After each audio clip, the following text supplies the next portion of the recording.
సముద్రపు నీళ్లతో నడిచే ఎలక్ట్రిక్ కారు గురించి ఎప్పుడైనా విన్నారా? అయితే ఆ ఎలక్ట్రిక్ కార్ ఇదే. నానో ఫ్లో సెల్ కంపెనీ వాళ్ళు డిజైన్ చేసిన క్వాంట్ ఎలక్ట్రిక్ కార్ ఇది. సముద్రపు నీళ్లతో పనిచేస్తుంది. పైగా బ్యాటరీ అవసరం లేదు. 24 సంవత్సరాల సుదీర్ఘ రీసెర్చ్ తర్వాత మార్కెట్ లోకి తీసుకొస్తామంటున్న ఈ నీటి ఎలక్ట్రిక్ కార్ యొక్క పూర్తి సమాచారాన్ని ఈ రోజు మన ఎంవీఎస్ ఆటో తెలుగు ఛానల్ లో తెలుసుకుందాం. 1996లో క్వాంటమ్ మెకానిక్స్ పూర్తి చేసుకున్న నునిజో లావెక్కీని అనే ఇంజనీర్ ఆల్టర్నేటివ్ ఎనర్జీ టెక్నాలజీస్ పై పని చేయడం మొదలు పెట్టారు. అలా జూనో టెక్నాలజీస్ ప్రొడక్ట్స్ పేరుతో కంపెనీని స్థాపించారు. దాన్ని 2013లో నానో ఫ్లో సెల్ గా పేరు మార్చారు. ఇక అప్పటి నుండి కంపెనీ వారు నానో ఫ్లో సెల్ పై దృష్టి పెట్టారు. వీరు బై అయాన్ పేరుతో ఒక సరికొత్త ఇంధనాన్ని డెవలప్ చేశారు. ఆ ఇంధనాన్ని తమ క్వాంట్ కార్లలో ఎనర్జీ సోర్స్ గా ఉపయోగించడం మొదలు పెట్టారు. ఇందులోని వింత ఏంటంటే ఈ ఎలక్ట్రిక్ కార్లలో సాలిడ్ బ్యాటరీలను ఉపయోగించరు. కేవలం ద్రవ పదార్థంలో ఉన్న లిక్విడ్ ని ఇంధనంగా ఉపయోగిస్తున్నారు. అంటే బ్యాటరీ అవసరం లేని ఎలక్ట్రిక్ వాహనాలను వీళ్ళు తయారు చేస్తున్నారు. ఇక ఈ టెక్నాలజీలో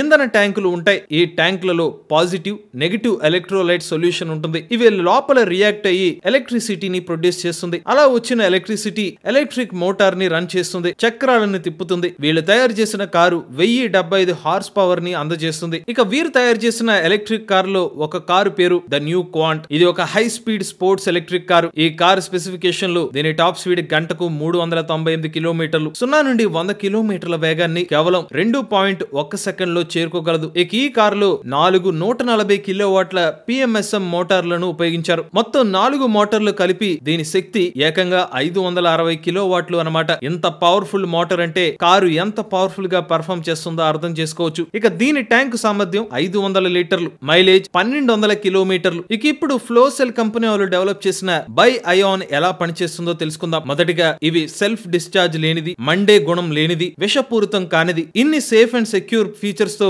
తమ ఇంధన టెక్నాలజీని డెవలప్ చేశామని కంపెనీ వాళ్ళు చెబుతున్నారు. మొదటిగా కారు లోపలికి ద్రవం రూపంలో ఉన్న ప్రాసెస్ చేసిన సముద్రపు నీటిని బై అయాన్ గా పిలుస్తారు. ఈ ద్రవాన్ని కారు లోపల ఎలక్ట్రోలైట్ ట్యాంక్స్ లోపలికి పంపుతారు. ఈ ద్రవం ఎనర్జీ డెన్సిటీ ఎక్కువే, లీటర్ కి ఏకంగా 600 వాట్ అవర్లు. సాధారణ లిథియం అయాన్ బ్యాటరీలు వీటి యొక్క ఎనర్జీ డెన్సిటీ లీటర్ కి 250 వాట్ అవర్ల వరకు ఉంటుంది. అంటే లిథియం అయాన్ బ్యాటరీలు ఎల్ఎఫ్పి బ్యాటరీలతో పోల్చుకున్నట్లయితే ఈ బై అయాన్ యొక్క ఎనర్జీ డెన్సిటీ 2 రెట్లు అధికంగా ఉంటుంది అన్నమాట. ఇక ద్రవ రూపంలో ఉన్న ఇంధనం కారు లోపల ఉన్న ఫ్లో సెల్ మెంబ్రేన్ తో రియాక్ట్ అవుతుంది. ఆ రియాక్షన్ జరిగిన తర్వాత విద్యుత్ జనరేట్ అవుతుంది. ఈ ద్రవ పదార్థంలో నెగటివ్ మరియు పాజిటివ్ చార్జ్ ఎలక్ట్రోలైట్ సొల్యూషన్ ఉంటుంది. ఈ ఎలక్ట్రోలైట్ ని ట్యాంక్ లోపలికి పంపించే ఎలక్ట్రోలైట్స్ వాటి యొక్క పంప్ సైతం తక్కువ మెయింటెనెన్స్ ఖర్చు అవుతుంది. ఇక కారు లోపలికి ఇంధనాన్ని పంపించడానికి హై స్పీడ్ ఇంజెక్షన్ నాజిల్స్ ద్వారా ఇంధనాన్ని పంపిస్తారు. ఇలా వచ్చిన ఇంధనం ఫ్లో సెల్ మెంబ్రేన్ తో రియాక్ట్ అయినప్పుడు అయాన్ ఎక్స్చేంజ్ జరుగుతుంది. అలా అయాన్ ఎక్స్చేంజ్ జరిగిన తర్వాత ఎలక్ట్రాన్లు విడుదలవుతాయి. ఈ ఎలక్ట్రాన్లతో విద్యుత్ శక్తి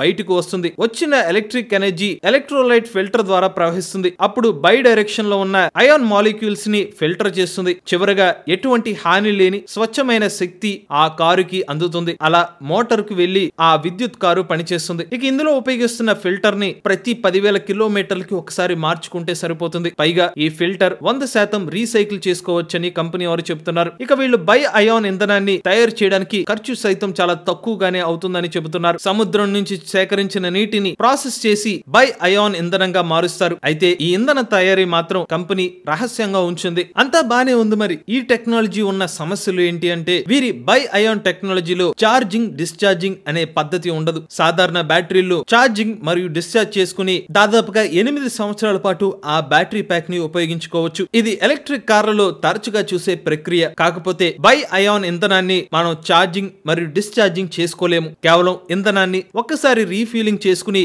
దాన్ని పెట్రోల్ మరియు డీజిల్ వాహనాల్లో ఉపయోగించినట్టుగా పూర్తిగా ఆ ఎనర్జీని ఉపయోగించుకోవాల్సిందే. ఇక ఈ కార్ కి కావాల్సిన ఎలక్ట్రోలైట్స్ మరియు సెల్ మెంబ్రేన్స్ ని మాస్ ప్రొడక్షన్ చేయాలి. ఇలా చేయగలిగితే ఈ కాన్సెప్ట్ విజయవంతమవుతుంది. కానీ పెట్రోల్ బంకుల స్థానంలో బై అయాన్ ఇంధనాన్ని తయారు చేసి ఆ నెట్వర్క్ ని ఏర్పాటు చేయడమే అతిపెద్ద ఛాలెంజ్. ఇక ఇప్పటికే ఈ కంపెనీ వాళ్ళు కేవలం ఎలక్ట్రిక్ కార్లే కాకుండా క్వాంట్ అప్ అనే పికప్ ట్రక్ ని, ఈ వాల్ట్ అనే విమానాన్ని సైతం డెవలప్ చేస్తున్నారు. కంపెనీ వాళ్ళు తయారు చేసిన నీటి ఇంధనంతో పనిచేసే ఎలక్ట్రిక్ కార్ ని 2025 సంవత్సరం కల్లా మార్కెట్ లోకి తీసుకొచ్చే ప్లాన్ లో అయితే కనిపిస్తున్నారు. కాకపోతే ఇక్కడ అసలు సమస్య ఏంటంటే ఈ వాహనం యొక్క ధర ఎంత ఉండొచ్చు. ఇప్పటి వరకు అయితే కంపెనీ వాళ్ళు ఈ వాహనం యొక్క ధరని వెల్లడించలేదు. కానీ సాధారణ ఎలక్ట్రిక్ వాహనాలతో పోల్చుకున్నట్లయితే ఈ కారు యొక్క ధరలు అందుబాటులోనే ఉంటాయి. తక్కువ రేటుకే అందిస్తామని చెప్పి కంపెనీ వాళ్ళు చెబుతున్నారు. మరి చూడాలి తక్కువ రేట్లో వీళ్ళు ఏదైనా కార్లను తీసుకురాగలుగుతారా, లేదంటే అధిక మొత్తంలో రేటుకే కార్లను విక్రయిస్తారా అనేది రాబోయే రోజుల్లో మనకు తెలుస్తుంది. నిజంగా ఈ కార్ కాన్సెప్ట్ కనుక సక్సెస్ అవుతే ఖచ్చితంగా ఎలక్ట్రిక్ వాహనాలకి బ్యాటరీలు అనే ఖర్చు తగ్గి ప్రత్యామ్నాయ ఇంధనం ఉండే అవకాశం ఉంటుంది. మరి ఈ టెక్నాలజీపై మీ అభిప్రాయాన్ని కామెంట్ రూపంలో చెప్పండి. మీలో కూడా ఎవరైనా ఎలక్ట్రిక్ వెహికల్ ఉపయోగిస్తున్నట్లయితే మీ ఓనర్షిప్ రివ్యూ మాతో షేర్ చేద్దాం అనుకున్నట్లయితే స్క్రీన్ పై కనిపించే నెంబర్ కి వాట్సాప్ చేయండి, లేదంటే డిస్క్రిప్షన్ ఉన్న ఫామ్ ని ఫిల్ చేయండి. ఈ వీడియో కానీ మీకు నచ్చినట్లయితే ఎంవీఎస్ ఆటో తెలుగు ఛానల్ ని సబ్స్క్రైబ్ చేసుకోండి. ఈవీ కంటెంట్ కోసం ఈవీ కుర్రాడు ఛానల్ ని, రివ్యూస్ కోసం ఈవీ కుర్రాడు రివ్యూస్ ఛానల్ ని, ఏ కంటెంట్ కోసం ఏ తెలుగు ఛానల్ ని సబ్స్క్రైబ్ చేసుకోండి. Charge the nature, drive the future. If I lay down and I play dead and I stay dead, baby you'll get